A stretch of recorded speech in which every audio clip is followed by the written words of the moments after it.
Annyeong viewers, yuk kita lanjutin ke episode 13-nya ya. Ternyata saat di tebing, Imsol teringat akan kejadian di masa lalunya saat ia lari ke tebing dan dikejar oleh Kim Yong-soo. Imsol sadar bahwa masa depannya telah berubah karena kehadirannya di masa lalu. Pernyataan Sunjae kepada polisi tentang kejadian tersebut juga hilang guys. Kembali ke beberapa hari yang lalu, saat Imsol berulang tahun. Untuk merayakannya, Sunjae dan Imsol pergi ke taman hiburan. Sunjae berkata kepada Imsol, jika taman hiburan ini masih ada di masa depan, ia mengajak Imsol untuk bertemu kembali di taman hiburan ini nantinya. Kemudian mereka bersenang-senang di sana. Sunjae membeli kue ultah dan memberikannya saat mereka sedang naik wahana kereta gantung. Sunjae juga memberikan hadiah berupa kalung berinisial S. Lalu mereka berkisah-kisah guys. Kembali ke masa sekarang, Detektif Kim menemui ibu Imsol dan menjelaskan semuanya. Lalu ibunya segera menelpon Imsol dan menyuruhnya pulang. Namun Imsol beralasan sedang bersama Sunjae dan orang tua In Hyuk. Jadi ia pasti aman dan akan pulang besok. Ibunya percaya dan menyuruhnya hati-hati, namun saat keluar dari rumah, ibunya bertemu dengan Sunjae yang sedang mencari Imsol. Lalu ibu Imsol menceritakan percakapan mereka di telepon dan akhirnya Sunjae menyadari bahwa Imsol hanya berpura-pura kembali ke masa depan. Sunjae mencari Imsol di gedung tempat penculikan Imsol dulu, tapi tidak ada apa-apa di sana. Sunjae berpikir masih ada beberapa hari sebelum tanggal 10 Mei, tapi mengapa Imsol membohonginya? Lalu ia bertanya-tanya apakah ada masa depan yang berubah? Kemudian In Hyuk menelpon Sunjae dan mengatakan ayahnya melihat Imsol saat berada di kapalnya. Sunjae mengingat-ingat Imsol pernah menyuruhnya pergi dan jangan mengganggunya. Lalu Sunjae tersadar bahwa Imsol sengaja berbohong agar ia bisa sendirian berada di TKP. Imsol berjalan menuju kedai gurita, lalu ia teringat bahwa di masa lalunya ia duduk di depan kedai saat pemiliknya menutup kedai itu pukul 5 pagi. Lalu ia berjalan melewati dinding berlukiskan lumba-lumba dan ia ditangkap oleh Kim Yong-soo saat ia melewati jalan berdinding bata merah. Setelah mengingat itu, Imsol duduk memesan makanan di kedai itu dan syukurlah Detektif Kim berada di belakang Imsol mengawasinya.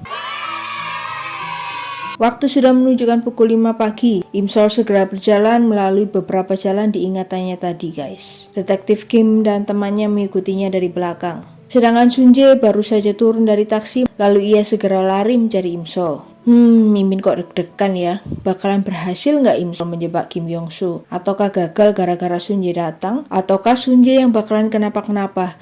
Duh, deg-degan nih. Imsol sudah berada di jalan berdinding bata merah tempat kejadian perkara. Saat ada orang yang memegangnya, ia segera meneriak memanggil Detektif Kim dan Detektif Kim pun segera lari menyusulnya. Tapi ternyata yang memegang Imsol adalah seorang polisi patroli guys.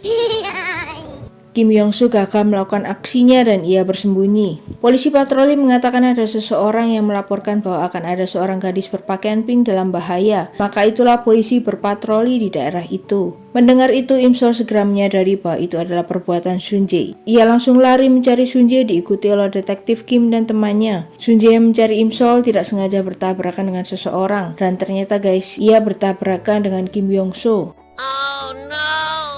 Setelah menyadarinya, Sunjae segera mengejar Kim Yong-soo. Imsol terus berlari mencari Sunjae dan saat sampai di tebing, ia melihat Sunjae sedang dorong-dorongan tuh sama Kim Yong-soo di pinggir tebing. Duh, tegang banget deh. Dan ternyata Sunjae sudah tertusuk pisau di perutnya guys. OMG.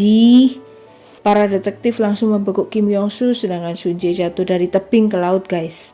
Sedih banget. Keesokan harinya, Imsol sudah berada di masa depan. Ia terbangun dari tidurnya dan saat keluar kamar, ia melihat Im Geum sedang menyuapi anaknya dan Hyunju akan berangkat kerja dan mengantar anaknya yang besar bersekolah. Imsol tersenyum bahagia melihatnya. Ia pun juga beraktivitas seperti biasanya, tetap bekerja sebagai produser di Bond Cinema. Imsol harus berurusan dengan polisi akibat ia memarah-marahi aktornya yang susah diatur untuk syuting. Dan di kantor polisi ia bertemu dengan Taesung yang saat ini sudah menjadi seorang polisi. Ia mengajak Imsol makan dan minum-minum untuk menghiburnya sampai akhirnya Imsol mabuk dan digendong oleh Taesung. Di tengah perjalanan, Imsol tertidur dan didudukkan di sebuah bangku di pinggir jalan. Namun kemudian Imsol teringat-ingat akan Sunjae dan menangis merindukannya. Taesung bertanya-tanya dan kebingungan dalam hati guys. Kira-kira apa yang terjadi dengan Sunjae ya guys? Masih di-keep nih sama sutradaranya.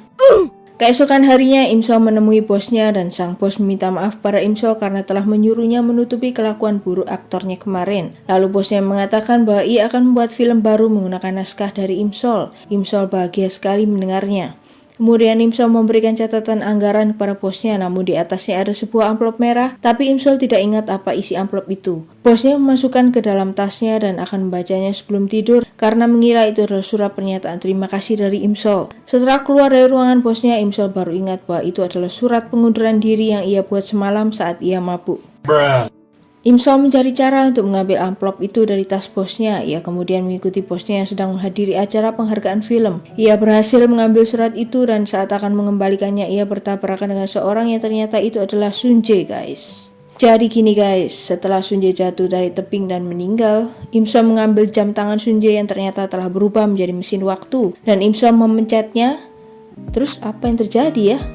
Tunggu episode selanjutnya ya. Annyeong. Kumau viewers sudah menonton videonya. Jangan lupa subscribe, like, komen, dan share ya. Annyeong.